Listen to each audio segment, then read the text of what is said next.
ஸ்ரீ சிவசங்கரா தேவனே, ஸ்ரீ சிவசங்கரா தேவனே. Shankaram Sivashankaram. Question from Kalyana Krishnan Ravishankar. நாளேல் அறியேன் எனக்குள்ள நானும் மீளா அடிமை பணி செய்ய புகுந்தேன்.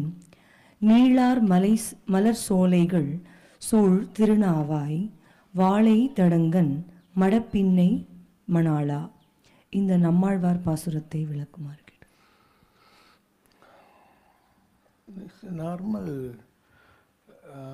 in a way study, in a way description of the Lord, of the Narayana by Nammalvar. Nammalvar உங்களுக்கு தெரியும் 12 ஆழ்வார்களில் ஒருத்தர். அவர் எவ்வளோ பாடல்கள் பாடியிருக்காரு. அதில் ஒரு 4 வரி பாடல் இது.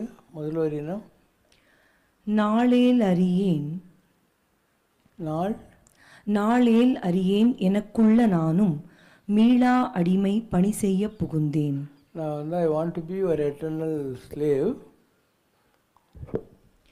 நீளார் மலர் சோலைகள் சூழ் திருநாவாய் வாழை தடங்கன் மடப்பின்னை மணாளா.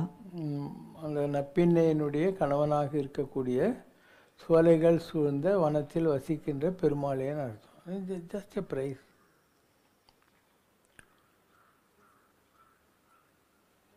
From Govindan sir. History, science, social studies மாதிரி ஆன்மீகம் என்பது ஆன்மாவை பற்றி நமக்கு சொல்லித் தருகிற ஒரு பாடம் என்று தாங்கள் பல அருளுரைகளில் தெரிவித்திருக்கிறீர்கள்.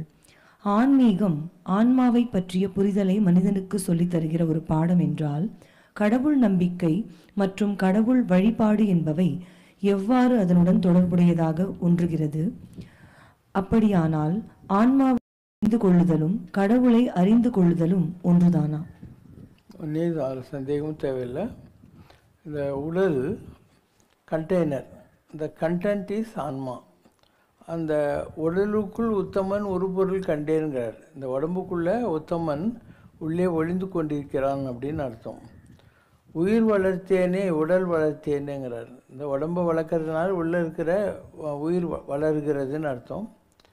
அப்போது வெள்ளத்தில் உள்ளானும் வேங்கடத்து மேயானும் உள்ளுவார் உள்ளத்து உள்ளன்கண்டாய் நெஞ்சேன். எல்லா இடத்துலையும் மலையும் அங்கேயே இருக்கிற சாமியெல்லாம் யார் நினைக்கிறாங்களோ அவங்களுக்குள்ளே தான் இருக்காங்க அப்படின்னு அர்த்தம். அப்போ தன்னை அறிதல் என்பது தான் இந்த சரீரம் அல்ல, தனக்குள் இருக்கிற ஜோதி, ஜோதி சுயம், ஜோதி பரம் என்று புரிந்து கொள்கிற ஒரு ஆற்றல், அவ்வளோதான். ஸோ த ஹோல் சர்ச் இன் ஆன்மீகம் is to analyse and understand ஆன்மா. அப்போ ஆன்மாவை ஆராய்ச்சி பண்ணுறதுக்கு ரமண மகரிஷியுடைய பலவிதமான விசாரங்கள் இருக்கின்றன. எனது யானும் வேறாகி யாதும் எவரும் யானாகும் அப்படிங்கிறாரு. அப்போது என் சூட்கேஸு அப்படின்னு சொல்கிறமே தவிர நான் சூட்கேஸுன்னு யாரும் சொல்கிறதில்ல. நல்லா யோசனை பண்ணி பாருங்கள். என்னுடைய உடம்புன்னு சொல்கிறோம், நான் உடம்புன்னு யாரும் சொல்கிறதில்ல. ஸோ இந்த மாதிரி யானாகி என்னை விழுங்கி தானாய் தண்ணி நின்றது தற்பரமேன்றதுக்கு இதுதான் அர்த்தம். நமக்கு ஒரு இன்டெக்ரல் பார்ட்டாக இருக்கக்கூடிய விஷயந்தான் ஆத்மா என்பது. அந்த பார்ட்டுக்கு சம்பந்தம் இல்லாத எதுவாக இருந்தாலும் அது வேறு, it's a third particle, third பர்சனுங்கிற அர்த்தத்தில் தான் அவங்க சொல்கிறது. இப்போ நான் சூட்கேஸ் இல்லை, என் சூட்கேஸ். அப்போது என்னுடையன்றது என்ன? ஒரு பொசிஷன், ஒரு பிலாங்கிங். நான் சூட்கேஸும் சொல்ல மாட்டேன், நான் பிரம்மம் இல்லையா? இப்போ நான் சிவசங்கர் பாபா அப்படிங்கிறோம், அப்போ அது கரெக்டு தான். என் சிவசங்கர் பாபான்னு வராது, அது நீ சொல்லலாம், நான் சொல்லக்கூடாது. ஸோ ஒன்றுத்துக்கு கொஞ்சம் மீ அண்ட் மைண்ட், யாதும் எவரும் யானாகும், எனது யானும் வேறாகி. Me and mind should be different. இந்த உலகத்தில் இருக்கிற எல்லாத்துக்குள்ளேயும் நான் இருக்கேங்கிற ஒரு பாவனை எனக்கு எப்போ வருகிறதோ ஆத்ம ஞானம்னு சொல்லக்கூடியது. அதனால் வளராரு, எல்லா உயிரும் என் உயிராயினுங்கிறார். இந்த உலகத்தில் இருக்கிற எல்லா உயிர்களும் நான் தான். ஏன்னா அதுக்குள்ளேயும் சாமி தான் இருக்கார். ஈஸ்வர சர்வபூதானம், எனக்குள்ளேயும் சாமி தான் இருக்கார். அப்போ கண்டென்ட்டுன்னு பார்க்குற போது உங்கள்கிட்டையும் சாமி தான், எங்கிட்டையும் சாமி தான். நற்றவத்தவர் உள்ளிருந்து ஓங்கும் சிவன் எல்லார்கிட்டையும் இருக்கார். தவம் செய்கிறவர்கள்கிட்ட அது நல்ல மேலே வருது. யோகி ஹிருத் பத்மம் ஆசினி, யோகியுடைய இதய தாயமறையில் கடவுள் உட்காண்டிருக்கான்னு அர்த்தம். கடவுள் இல்லாத ஆள் உலகத்தில் இல்லை, நம்ம மாத்திரம் இல்லை. யானை, பல்லி, பாம்பு எல்லாத்துக்குள்ளேயும் கடவுள் தான் இருக்கார். இதை தெரிந்து கொள்வதற்கான படிப்பு தான் ஆத்ம ஞானம்னு சொல்லக்கூடியது. ஷிரடி சாய்பாபா இருந்தார். அவர் உட்காந்துக்கிற இடத்துல ஒரு பல்லி செவுத்து மேலேருந்து கொட்டான்ட்டு ஒரே சந்தோஷமாக இருந்துச்சு. பாப்பா அதை பார்த்து சிரிச்சுக்கிட்டே இருந்தார். எல்லோரும் என்ன பாப்பா சிரிக்கிறீங்க பல்லியை பார்த்து அப்படின்னு. அவர் சொன்னார், இந்த பல்லியோட அக்கா அவுரங்காபாத்லேருந்து வந்துட்டுருக்கு, அதுக்காக இதுக்கு எவ்வளோ சந்தோஷம் பாரு அப்படின்னாங்க. ஏதோ பாப்பா கிண்டல் அடிக்கிறாருன்னு எல்லோரும் நினச்சாங்க. கொஞ்ச நேரம் கழித்து ஒரு ஹஸ்பண்ட் ஒய்ஃபும் வந்து இறங்குறாங்க. அவங்களுடைய அந்த பொட்டி இருக்கு இல்லையா, அந்த காலத்தில் ஹோல்டாலுன்னுவாங்க. இந்த பக்கம் அந்த பக்கம் துணியெல்லாம் வச்சு ஒரு பச்சை கலரில் சுற்றி கொண்டாடுவாங்க, ஹோல்டாலுன்னுவாங்க. ஸோ அதுலேருந்து ஒரு பல்லி குச்சி நேராக போய் இந்த பல்லி அதுவும் ரெண்டும் வந்து ரொம்ப லவ் பண்ணி ஏதோ பேசிடுது. இவர் சிரிச்சுன்னே கேட்குறாரு, நீங்கள் எந்த ஊர்லேருந்து வரீங்கன்னு. நாங்கள் அவுரங்காபாத்லேருந்து வரோம். அப்போது ஒரு ஷிரடியில் இருக்கிற தங்கச்சி பல்லிக்கு அக்கா பல்லி ஒன்று இருக்கும், அது அவுரங்காபாத்தில் இருக்கும், அது வரப்போகுதுன்றது தங்கச்சி பள்ளிக்கு தெரியுது. அப்படிங்கிறதெல்லாம் இருக்குது இல்லையா, இதுதான் ஆத்ம ஞானம்ன்றது. உனக்கும் எனக்கும் பல்லி பாம்பு ஓணம் பூரான்லாம் வந்து ஜந்துக்கள். ஆனால் ஆத்ம ஞானத்தில் லயித்து விட்டவர்கள் இருக்காங்க இல்லையா, அவங்களுக்கு அதெல்லாம் கூட ஆத்மா தான். இந்த உலகத்தில் இருக்கிற எல்லா உயிரும் என்னுயிராயினா அதுதான் அர்த்தம். ஏன்னா அதுக்குள்ளேயும் அதே தான் இருக்கார், நமக்குள்ளேயும் அதே தான் இருக்கார். நம்ம இந்த உடம்பை ஏதோ ரொம்ப பெரிய விஷயம் நினச்சிட்டு இருக்கோம். ஆனால் நம்மளை விட ரொம்ப ஒரு டெலிகேட்டாக மோப்பக்குலையும் அனிச்சம் அப்படின்வாங்க. ஒரு அனிச்சப்பூ இருக்கு இல்லையா, அது வாசனை பார்த்தாவே வந்து வாட்டிடுதான், மோப்பக்குலையும் அனிச்சம்ன்ற மாதிரி. இப்போ அதுக்கெல்லாம் வந்து ரொம்ப டெலிகேட்டான ஆத்மாக்கள் இருக்குது. நமக்கு ஆத்மா உணரக்கூடிய நிலையில் இருக்குது. அதனால் ஜெகதீஷ் சந்திர போஸ் போன்ற விஞ்ஞானிகள் என்ன பண்ணுறாங்க, ஒரு கிரையோஃபானிக் கேமரா அந்த மாதிரிலாம் அரேஞ்ச்மெண்ட் பண்ணிக்கிட்டு ஒரு செடியை போய் லேசாக கிள்றாங்க. அந்த செடியை கிள்ற போது அதுக்கு வரக்கூடிய பல்பிட்டேஷன், அந்த வலியெல்லாம் இருக்கு இல்லையா, அதெல்லாம் அந்த கேமராவில் கேட்ச் பண்ணுறாங்க. அப்போது நார்மலாக நம்ம கண்ணுக்கு ஒரு செடி படக்கூடிய சந்தோஷமும் துக்கமும் தெரியாது. மைன்யூட்டாக பார்க்கக்கூடிய சில உபகரணங்கள் வாயிலாக பார்க்குற போது அதுக்கும் உணர்ச்சி இருக்குது, எல்லாமே நமக்கும் தெரியுது. அமேசான் காடுகளில் இங்கே மரம் இருக்கும், அந்த மூலையில் இன்னொரு மரம் இருக்கும்.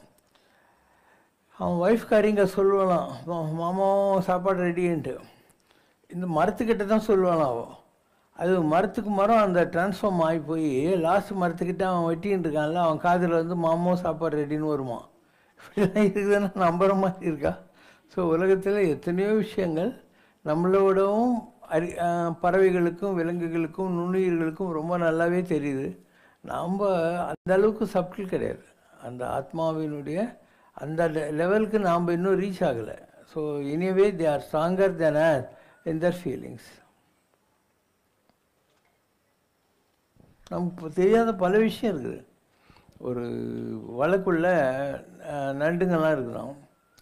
ஒரு பூகம்பம் வருது அப்படின்னு ஒரு ஃபீலிங் வந்தோடனே அந்த வலைக்குள்ள இருக்கிற நண்டில் ராணி நண்டு இல்லை ராஜா நண்டுன்னு இருக்குமா, அதுங்க வெளியே வந்து அதை ஃபீல் பண்ணிவிட்டு ஒரு சத்தம் போடுமா. மற்ற நண்டுங்கள்லாம் நீங்கள் தப்பிச்சுக்கோங்க, இந்த இடத்துக்கு எர்த்குவேக் வந்துன்னு இருக்குன்னு அர்த்தமா.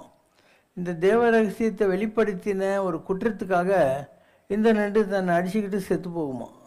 இப்படிலாம் இருக்குதுன்னா நமக்கு நம்பிக்கை வருதா? So nature seems to be far superior in their knowledge compared to humans. நம்மளை விட அதுக்கு தான் ரொம்ப. Question from Nagarkovil Priya. Dear Baba, when a human tries to practice divine characteristics like all encompassing love and sacrifice, most of the time they get hurt. Why is it that when we try to reach God, we get pain, and what would keep us motivated to keep reaching to the Almighty? தீதும் நன்றும் பிறர் தர வாரா. நல்லது கெட்டது இது மற்றவங்க கொடுத்து வர்ற விஷயங்கள் அல்ல. நாம் என்ன போட்டிருக்கோமோ அதுதான் நமக்கு திரும்பி வரும். இதுக்கு முன்ஜென்மாக்களில் நம்ம லவ் கொடுத்துருந்தா மற்றவங்கக்கிட்டேருந்து நமக்கு லவ் வரும். முன் ஜென்மாக்களில் நம்ம வெறுப்பையும் கோபத்தையும் அவங்களுக்கு கொடுத்துருந்தா இந்த ஜென்மாவில் அவங்கக்கிட்டேருந்து அதுதான் நமக்கு வரும். அதனால் நம்ம எதை விதைச்சோமோ அதுதான் விளையும். உலகத்தில் யாரும் நல்லவங்க இல்லை, யாரும் கெட்டவங்க. உலகத்தில் நாம் சந்திக்கிற எல்லாருக்கும் நமக்கும் ஏதோ ஒரு சம்பந்தம் இருக்குது. அது எத்தனையோ பிறவிகளுடைய தொடர்ச்சியில் வருகிற விஷயங்கள். அதனால் இப்போது ஒரு கல்யாணம் ஆகுது, சில ஹஸ்பண்ட் ஒய்ஃபு ரொம்ப லவ்விங்காக இருக்காங்க, சில பேர் எப்பயுமே அடிச்சுக்கின்னு இருக்காங்க.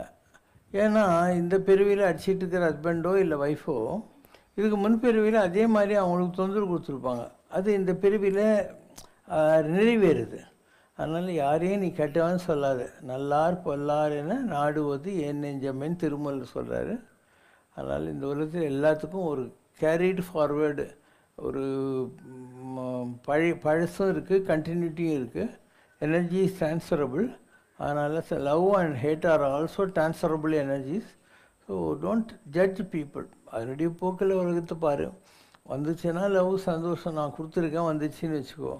லவ் உனக்கு திரும்பி வரலன்னு சொன்னால் நீ அவங்களுக்கு கொடுக்கல, அதனால் உனக்கு திரும்பி வர மாட்டேன்னு அர்த்தம். ஸோ யாரும் நல்லவங்க கேட்டவங்க இல்லை. Question from Priya Shruti. Dear Baba, what is the significance of Kodimaram and Balipeedam in a temple? ஒரு காலத்தில் ஜனங்களுக்கு கடவுளை பற்றி ஒன்றும் தெரியாது. அவங்களுக்கு தெரிஞ்ச ரொம்ப பெரிய விஷயமே அவங்க நாட்டை ஆளுகிற ராஜா தான். ஸோ அவங்க நாட்டை ஆளுகிற ராஜாவுக்கு ஒரு கொடி இருக்கும். அதனால் ஒரு கோயில் கட்டி வைக்கிற போது அதுக்கு ஒரு கொடி வச்சானுங்க. நாட்டை ஆளுகிற ராஜா பல்லக்கில் போவோம். அதனால் சாமியும் பல்லக்கு சேவைன்னு சொல்லி ஒன்று கோயிலை சுற்றி சுற்றுறது. ராஜா குதிரை மேலே போவான், யானை மேலே போவான். அதனால் சாமியும் குதிரை வாகனம், யானை வாகனம், இல்லை ஒரிஜினல் குதிரை, ஒரிஜினல் யானை இது மேலெல்லாம் தூக்கிட்டு சுற்றுவாங்க. அதனால் evolving society or a primitive society had no clue to understand God other than their biggest version called king. அந்த கிங்கை வச்சுக்கிட்டு அவங்க கடவுளை எடை போட ஆரம்பித்தாங்க. அப்ரைசல் இல்லை எவால்யூவேஷன் கிங்கு தான் அவங்களுக்கு. அதனால் ஒரு அரண்மனைங்கிறது அந்த காலத்தில் ஒரு பெரிய இடம். அதை சுற்றி அகழி இருக்கும். அந்த அகழியில் முதல்ல அதெல்லாம் வளர்ப்பாங்க. அதுக்கு நேர் எதிரில் ஒரு ஓப்பன் கிரவுண்ட்ஸ் இருக்கும். ஸோ எதிரிகள் படையெடுத்து வர்ற போது இவங்க கோட்டை மேலேருந்து பார்த்துட முடியும் யார் படையெடுத்து வர்றாங்கன்ட்டு. அப்போ மேலே இருந்து இவங்க அம்பெல்லாம் விடுவாங்க. அவங்க அதே மீறி அகலியில் குச்சாங்கன்னா அவங்கள முதல்ல தின்னும்.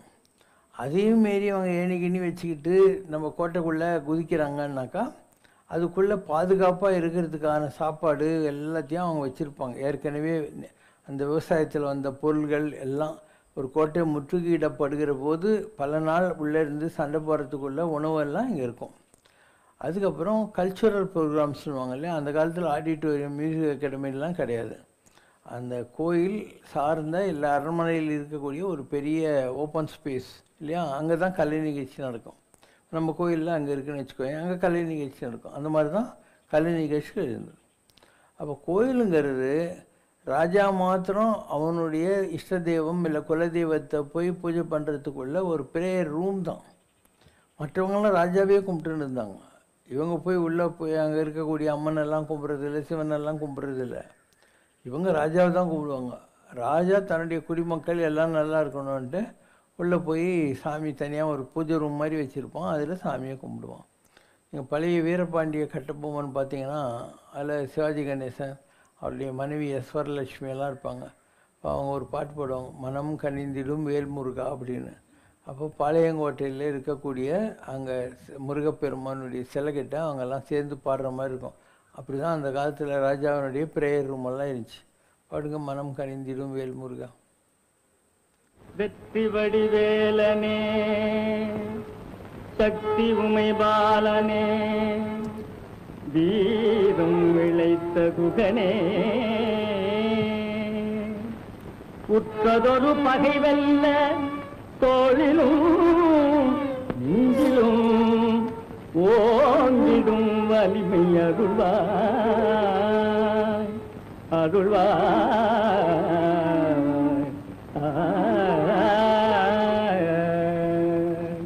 மனம் கனிந்தருள் வேல்முருகா புள்ளிமயிலேறும் மால் மருகா முருகா. மனம் கனிந்தருள் வேல்முருகா மயிலேறும் மால் மருகா முருகா. மனம்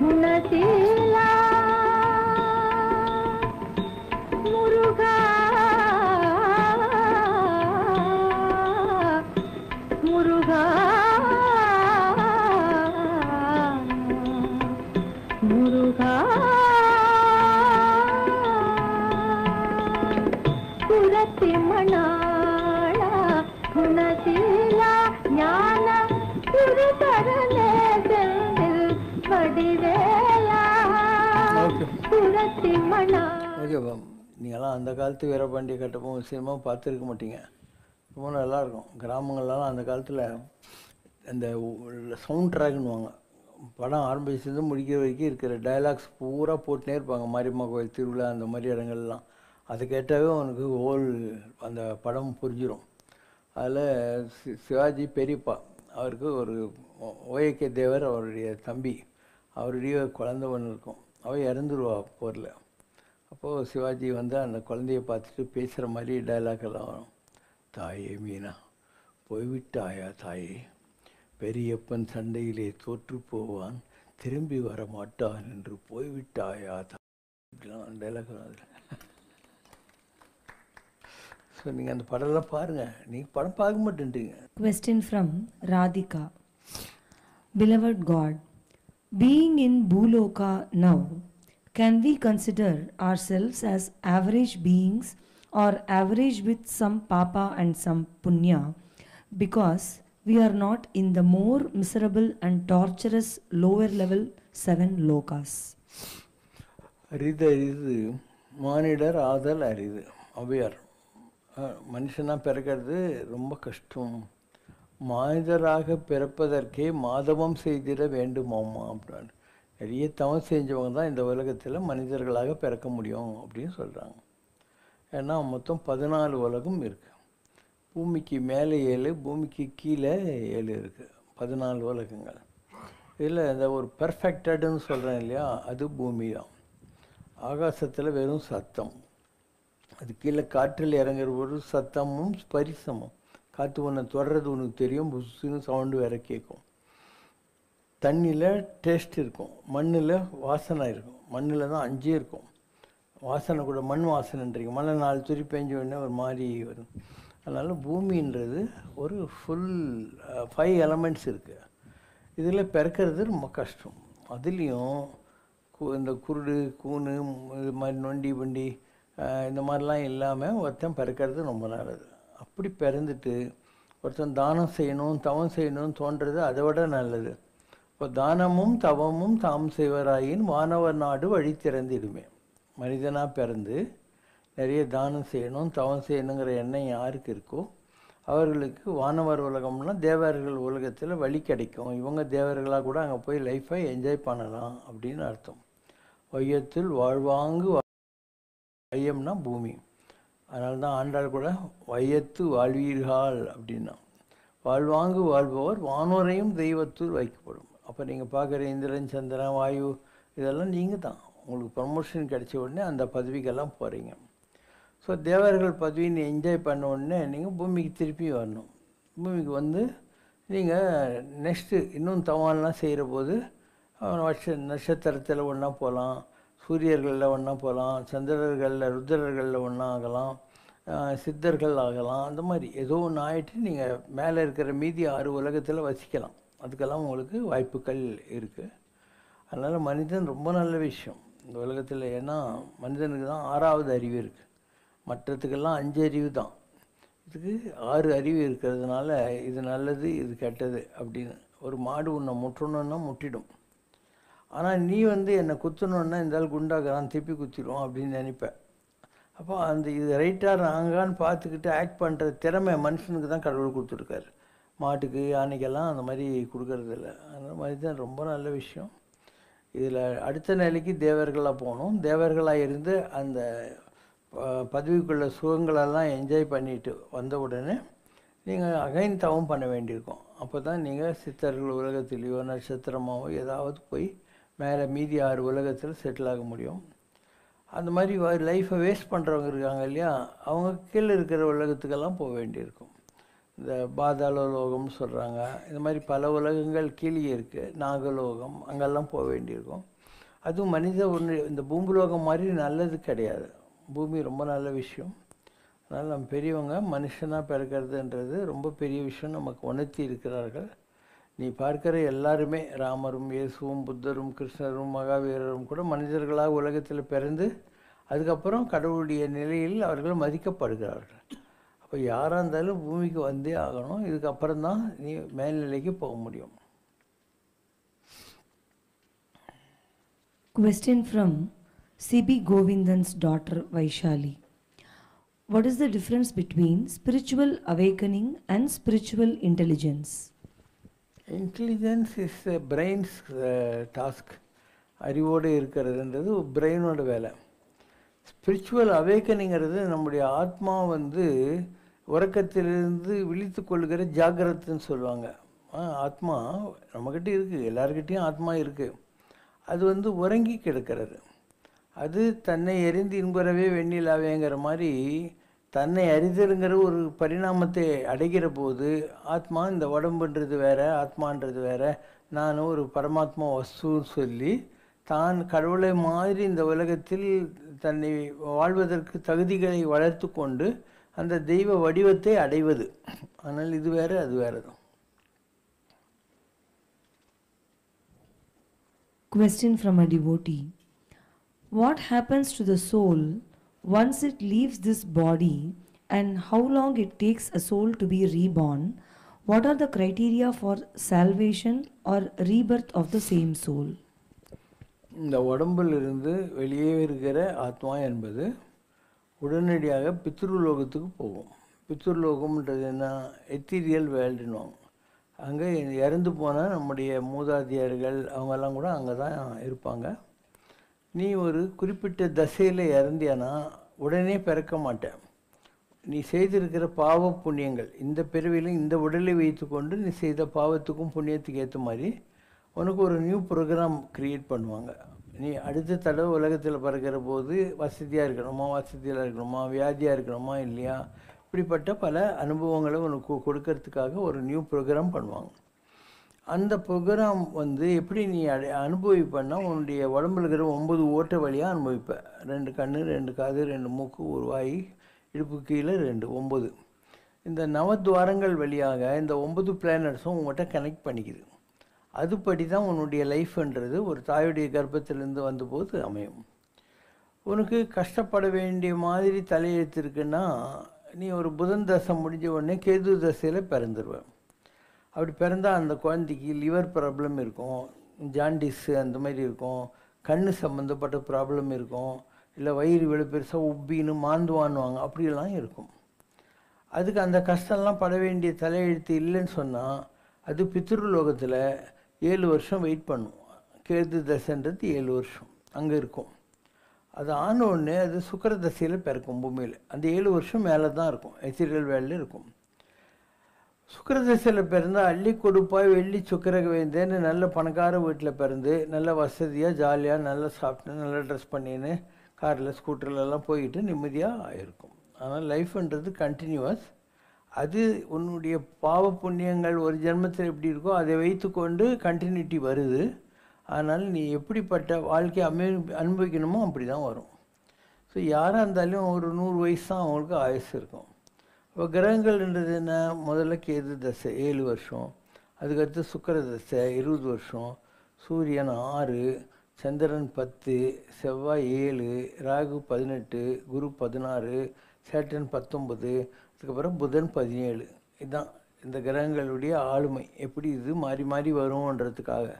அதனால் எல்லாரும் எல்லா வயசும் 100 வயசுன்ற போது நீ பிறக்கிறத வச்சுக்கிட்டு நீ இப்போ சூரிய தசையில் பிறந்திருக்கன்னா இப்போ சூரியனில் ஒரு 2 வருஷம் பேலன்ஸாக பிறந்தேன்னு வை.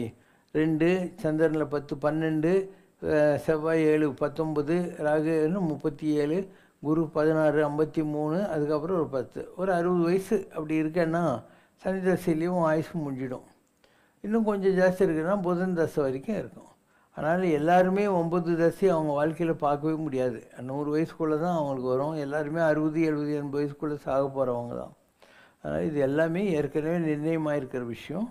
இதை ஒன்றாலும் மாற்ற முடியாது. முன்னர் நம்ம திச்சையினால் பிறந்தோம் இல்லை, முதல் இடைக்கடைன்னு வசத்தில் இல்லை. நம்ம பிறக்கிற போதே 9 ஓட்டையும் இருக்குது. அது வழியாக அந்த 9 கிரகங்கள் நம்மளை கனெக்ட் பண்ணிக்குது. இப்போது நீ ஒரு செல்ஃபோன் வாங்குகிற, போய் பிஎஸ்என்எல் ஏதோ ஒரு கனெக்ஷன் வாங்குகிற, அப்போ இருந்தாலும் அந்த கனெக்ஷன் ஆரம்பிக்குது. அப்போ கனெக்ஷன் நம்ம உடம்புக்கு வந்த உடனே அந்த சிஸ்டத்தில் நம்முடைய உடம்பு இயங்க ஆரம்பிச்சிடுது. அதனால் யாராக இருந்தாலும் இந்த உலகத்தில் வந்து நல்லது கெட்டதை இந்த முற்பிறவிக்குரிய வாசனைகளுக்கு ஏற்ற மாதிரி அனுபவிச்சுட்டு திருப்பியும் எண்ணங்களே இல்லாத நிலைக்கு போகிற வரைக்கும் திருப்பி மேலே போயிட்டு வந்துன்னு இருக்கணும்.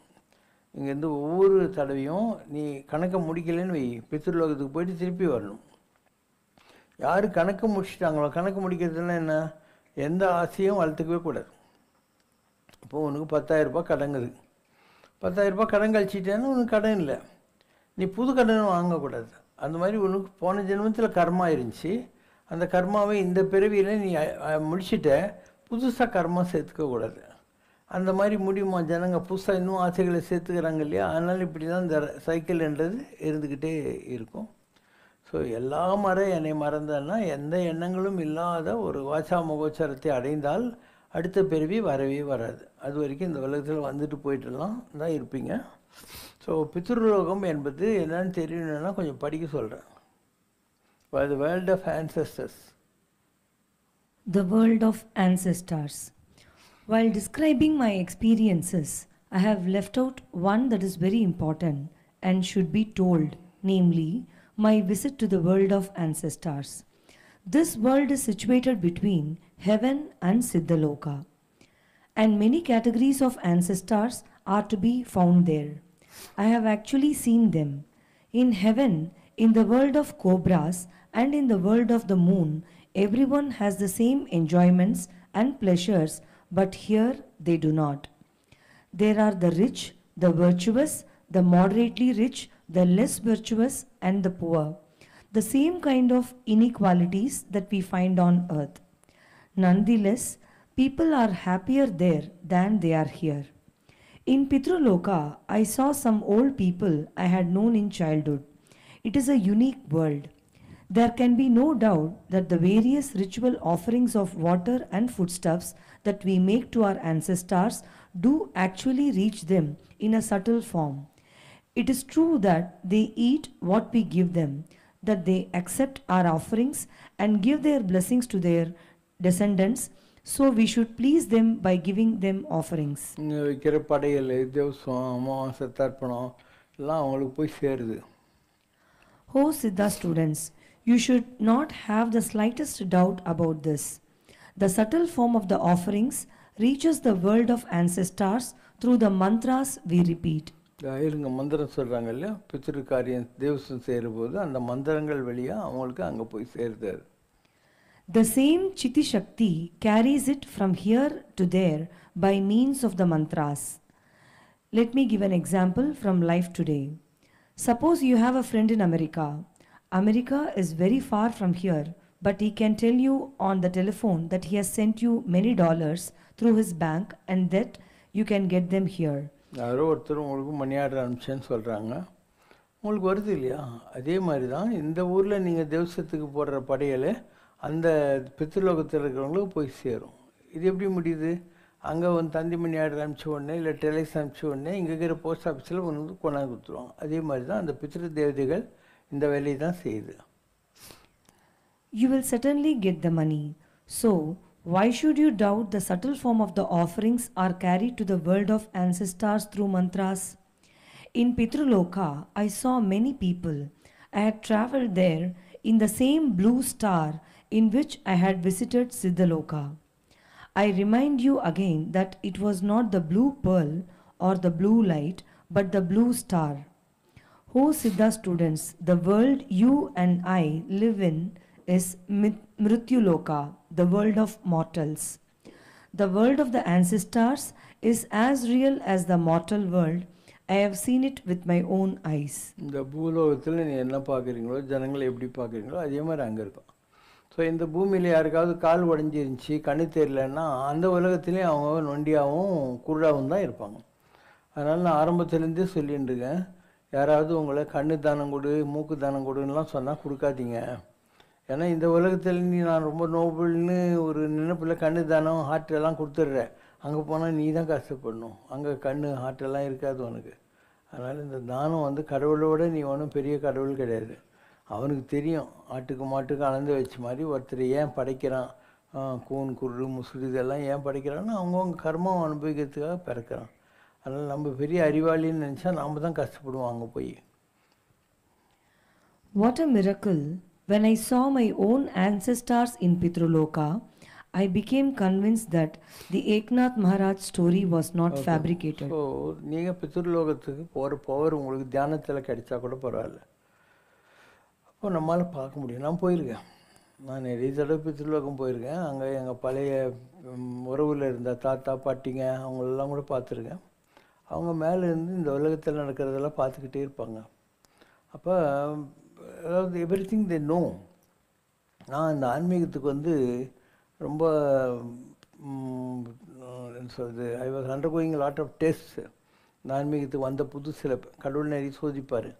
அந்த மாதிரி வர்றபோது எங்கள் பிரதர் ஒரு ஆள் இறந்து போயிட்டார். மிலிட்ரியில் அவர் என்ஜினியராக இருந்தார். டேராடூனில் சாஸ்திரத்தாரான்ற இடத்துல வந்து கீழே விழுந்த போது அவருக்கு ப்ராப்ளம் வந்தது. அது வேற அவர் இறந்துட்டார். அப்போ இவங்க கேட்குறாங்க, ஏன் வந்து சங்கர், ஏன்னா சங்கரன் தான் கொடுக்கும், ஏன் சங்கர் இவ்வளோ கஷ்டப்பட்டுங்கிறான் அப்படின்னு எங்கள் அம்மா கேட்குறாங்க. அதுக்கு அந்த பிரதர் எழுதுகிறார், கடவுளின் பிள்ளைக்கு ஏதம்மா கஷ்டங்கள் அப்படின்னு. அவர் கடவுளுடைய பிள்ளை, அவருக்கு என்ன கஷ்டம் இருக்கும் அப்படின்னு சொல்லி அது இதெல்லாம் உண்மைன்றதுக்காக சொல்லணும். அதே மாதிரி ஒருத்தர் எங்கள் அம்மா சைடு தாத்தா பாட்டி அவங்கெல்லாம் பெரிய லக்ஷ்மி நரசிம்ம உபாசனை பண்ணுவாங்க. அவர் ஃபாரஸ்ட் ரேஞ்சரெல்லாம் இருந்தார். அவர் என்கிட்ட வந்து சொல்கிறார், 18 நாளைக்கு நீ கருப்பு வேஷ்டி கட்டின்னு தேசாந்தரம் போயிடு அப்படிங்கிறார். அப்போ கருப்பு வேஷ்டி கட்டின்னு 18 வருஷம் போனால் அந்த 18 நாளுக்குள்ளே 18 வருஷத்துடைய அந்த கர்மாவை அனுபவிக்கணும்னு அர்த்தம். இப்படியெல்லாம் இருக்குது. அதனால் உங்கள் பெரியவங்களை நீங்கள் சாதாரணமாக நினைக்க வேணாம். நீங்கள் அவங்கள கேர் பண்ணாலையும் பண்ணலைன்னாலையும் அவங்கவுங்கள மேலேருந்து பார்த்துன்னு இருக்காங்க. அவங்க உங்களுக்கு கட்டாயம் ஹெல்ப் பண்ணுறாங்க.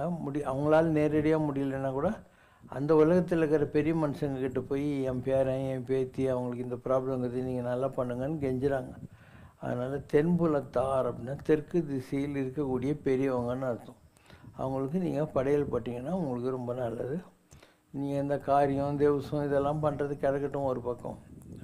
நீங்கள் சாதாரணமாக உங்கள் வீட்டில் உங்கள் பெரியவங்க படம் ஏதாவது இருக்கும் இல்லையா, தாத்தா பாட்டி இல்லை அப்பா இறந்து போனால் அப்பா அம்மா அவங்க படுத்துக்கிட்டு நீ சாப்பிட்ற 2 இட்லி இல்லை 2 வாழைப்பழம் ஏதோ ஒன்று வச்சுட்டு அது கொண்டு போய் அந்த காம்பவுண்டு செவத்து மேலே இல்லை ஒரு இடத்துல வச்சுட்டு காக்கான்னு கத்திட்டு வந்துக்கினே அது போய் சேரும். எண்ணம் தான் வாழ்க்கை. அதனால் இது ரொம்ப சிம்பிள் இல்லையா. நீ யாரை கூப்பிட்டு பண்ணால் தான் நிறைய செலவாகும். இது மாதிரி டே டு டே நீ தான் சாப்பிட போகிற. பேசாமல் கொஞ்சம் வெள்ளை சாதம் எடு, அதை கொண்டு போய் அங்கே வச்சுட்டு வா, தீர்ந்து போச்சு. 2 எள்ளு வேணால் போட்டுக்கோ மேலே, எனக்கு ஒன்றும் ப்ராப்ளம் இல்லை. அதனால் பெரியவங்களை நீங்கள் எவ்வளோக்கு எவ்வளோ கூப்பிட்றீங்களோ அவ்வளோக்கு அவ்வளோ உங்களுக்கு ஹெல்ப் பண்ணுவாங்க. நிறைய பேரை பார்த்துருக்கேன். இந்த மாதிரி பெரியவங்க ஹெல்ப் பண்ணுறது எப்படி பண்ணுறாங்கன்றதெல்லாம் பல அனுபவங்களில் பார்த்துருக்கோம். நானும் அந்த உலகத்துக்கெல்லாம் போயிருக்கேன். பித்ருலோகத்துக்கெல்லாம் நிறைய தடவை போயிட்டு வந்திருக்கேன். அதனால் எனக்கு தெரியும் அதெல்லாம் நிஜமாக தான் இருக்குது அப்படிங்கிறது எனக்கு தெரியும். நீ வந்து சொந்தக்காரங்களை விட்டு தள்ளு. நான் அங்கே வந்து எனக்கு ஓரளவு தெரிஞ்சவங்க இருப்பாங்க இல்லையா. இப்போ காமராஜ் நாடார் எனக்கு ரொம்ப நல்லா தெரியும். ஏன்னா எங்கள் அப்பா வந்து சுதந்திர போராட்ட தியாகி, கதர் தான் போட்டுன்னு இருந்தார் கடைசி வரைக்கும். அவர் உபயத்துல்லா காமராஜ் நாடார்லாம் குடியாத்தம் ஜெயிலில் ஒன்றா இருந்தாங்க சுதந்திர போராட்டத்தில். அதனால் எங்கள் ஊருக்கு காமராஜ் நாடார் வந்தாக்கா அவருக்கு போட்ட மாலையை என் கழுத்தில் போடுவார். அதனால் சின்ன வயசுலேருந்து அவர்கிட்ட ஒரு அட்டாச்மெண்ட் நம்மளுக்கு. நான் பித்ருலோகத்துக்கு போனால் அங்கே காமராஜ் நாடார்லாம் பார்த்தேன்.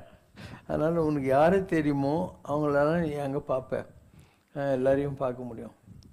ஸோ ரொம்ப அதாவது நான் ஓரளவு எல்லாத்தையும் பார்த்து முடிச்சுட்டு பாபா ஆனவன். Question from Kalyana Krishnan Ravishankar.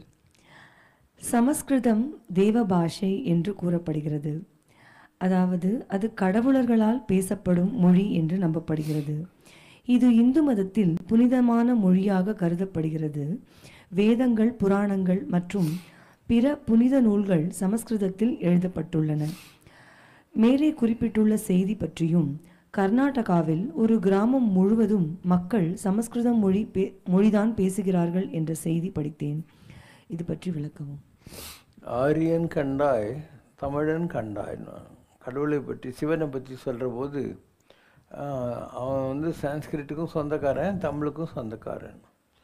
Panini என்ற ஒரு முனிவருக்கு வடமொழியை கொடுத்தான், அகஸ்திய மாமுனிவருக்கு தமிழ் மொழியை கொடுத்தான். ரெண்டும் அவன் தான் கொடுத்தான். அதனால தான் ஆரியன் கண்டாய் தமிழன் கண்டாய்ன்னு சொல்லி.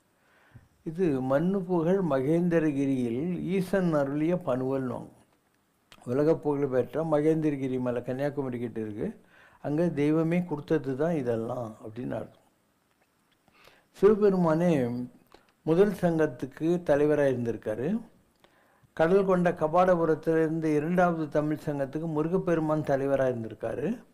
3வது சங்கம் வந்தபோது மதுரையில் அதுக்கு அகஸ்தியர் தலைவராக இருந்திருக்கார். அதனால் தெய்வமே தமிழை ஆதரித்தது, வடமொழியை ஆதரித்ததுங்கிற மாதிரியெல்லாம் இருக்கு. இப்போ ஆரியம்போல் உலக வழக்கு அழிந்தொழிந்து சிதையாகவும் சீரழமை திறம்பியந்து செயல்மறந்து வாழ்த்துதுமே அப்படின்னு மனோன்மணியம் சுந்தரம் பிள்ளை சொல்கிறாரு. இப்போ சமஸ்கிருதமும் தமிழும் ரெண்டும் கடவுள் கொடுத்தது தான். ஆனால் இன்றைக்கி பேச்சு வழக்கில் சமஸ்கிருதம் இல்லை இல்லையா? தமிழ் ஏதோ ஒரு வகையில் தமிழ் பேசின்னு இருக்காங்க எல்லாரும். பேச்சு வழக்கில் சமஸ்கிருதம் கம்மி. ஒரு சமஸ்கிருதம் அழிஞ்சு போனதுக்கு என்ன காரணம்னா, அதிலிருந்து கிளை மொழிகள் நிறைய வந்துச்சு. அதுலேருந்து வந்தது தான் உங்கள் ஹிந்தி, அதுலேருந்து வந்தது தான் உங்கள் பீகாரி மொழின்னு சொல்லுவாங்க இல்லையா, எல்லாம் அதிலிருந்து வந்தது. பேச்சு வழக்கில் அந்த மொழிகள் தலை தூக்க ஆரம்பித்த பின்னால் சமஸ்கிருதம் வராமல் போயிடுச்சு. குறை ஒன்றுமில்லை மறைமூர்த்தி கண்ணா, குறை ஒன்றும் இல்லை கண்ணா, குறை ஒன்றுமில்லை கோவிந்தா.